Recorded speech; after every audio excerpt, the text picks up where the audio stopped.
What's up, heavenly creatures? Welcome back to my third episode on Scrubs and Scriptures. I'm so glad to have you back. It's currently very early in the morning. It's around 5:30 and I'm incredibly tired. But the goal is to stay consistent. I took a rest day today in between the gym, so we're just gonna give this one a good go. Gonna shoot it in one take and see how it comes out. So today's discussion is a phenomenal one, right? Because we're actively going to speak about Jesus' time on earth and the miracles that he performed, and even his relationship with his disciples, and how even at times they may have lacked faith and trust in Jesus Christ. But Jesus went above and beyond and showed them, like, your faith is safe with me. Like, I will show you that I will lead you to the righteous place of the kingdom, and your trust is safe with me. So today's chapter we're going to speak about is chapter 4 in the book of Mark. And it's phenomenal because not only does it talk about the parable of the sower, where it discusses, like, the different types of soils in which we plant seed, which can either bear fruit or bear none at all. But later on in that chapter, specifically the very last paragraph of that chapter, it literally tests the faith of Jesus' disciples, and Jesus going above and beyond to show them otherwise, that yes, like I'm here for a reason, like there's no need to worry, like have faith in me. And he delivered. So I just want to read the verses really quickly to you. So once again, this is Mark chapter 4, and it will be verses 35 through 41. So it's a little bit of a read, but bear with me. On that day, when evening had come, he said to them, "Let us go across to the other side."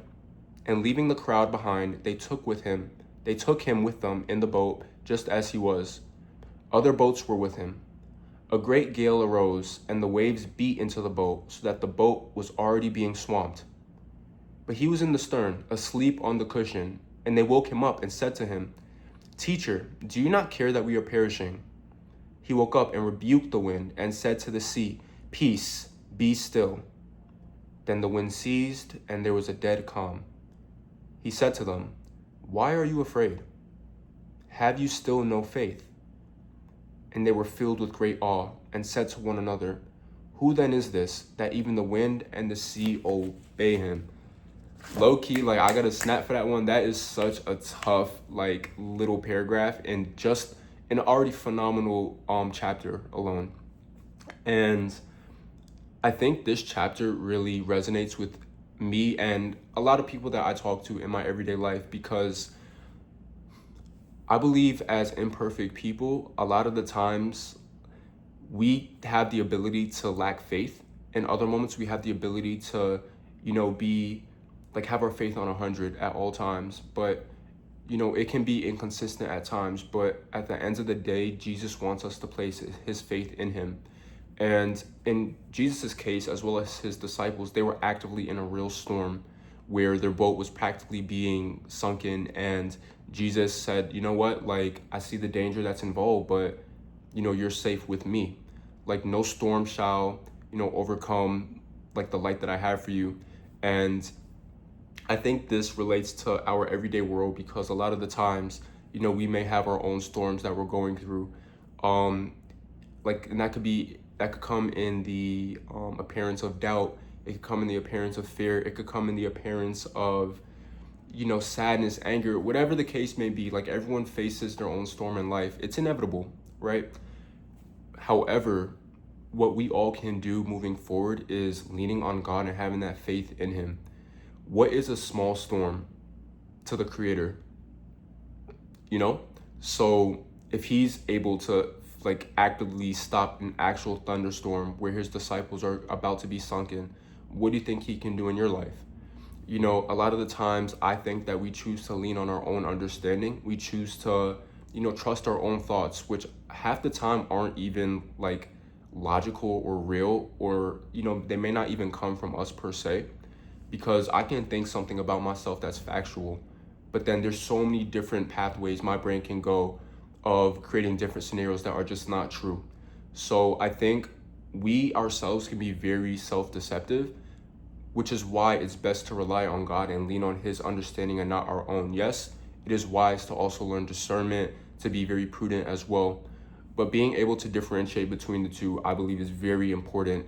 And again, at the end of the day, the goal is to give glory to God and, do things the way that he would want us to do.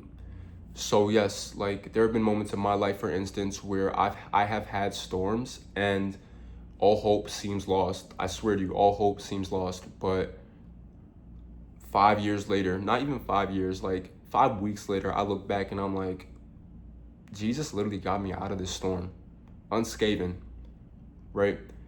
He protects us in ways we may not even know about.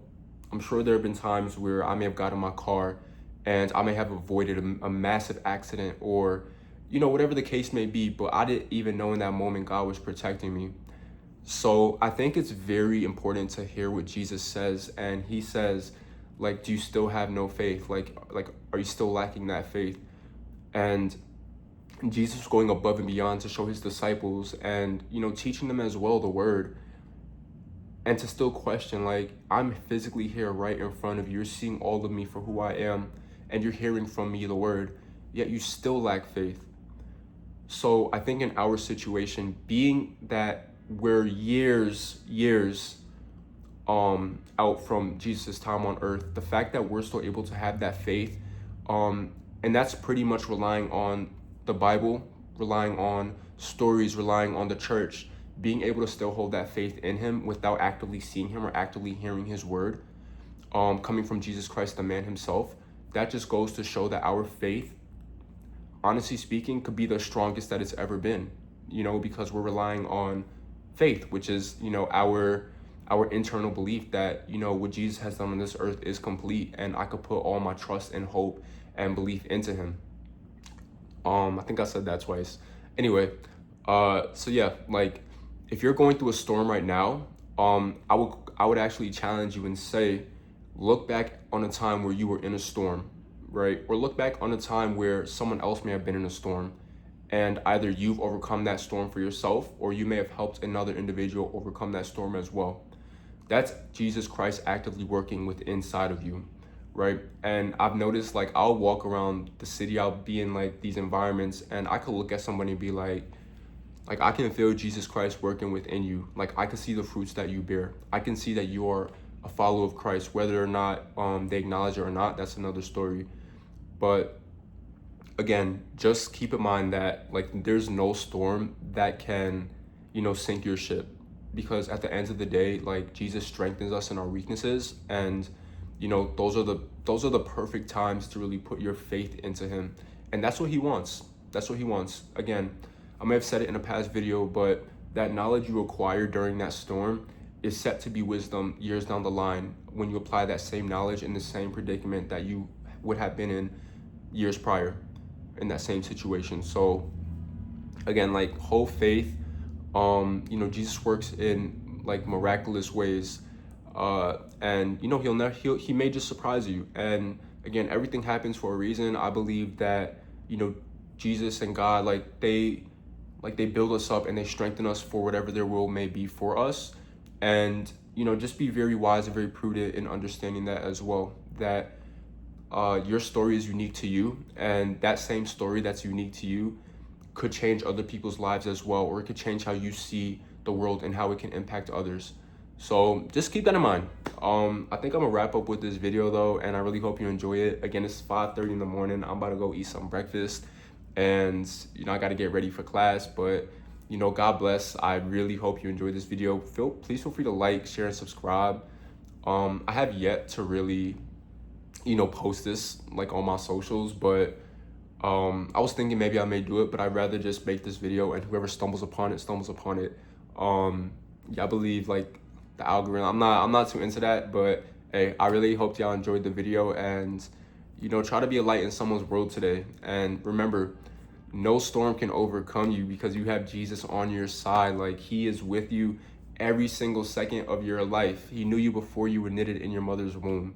So on that note, God bless and peace out, y'all.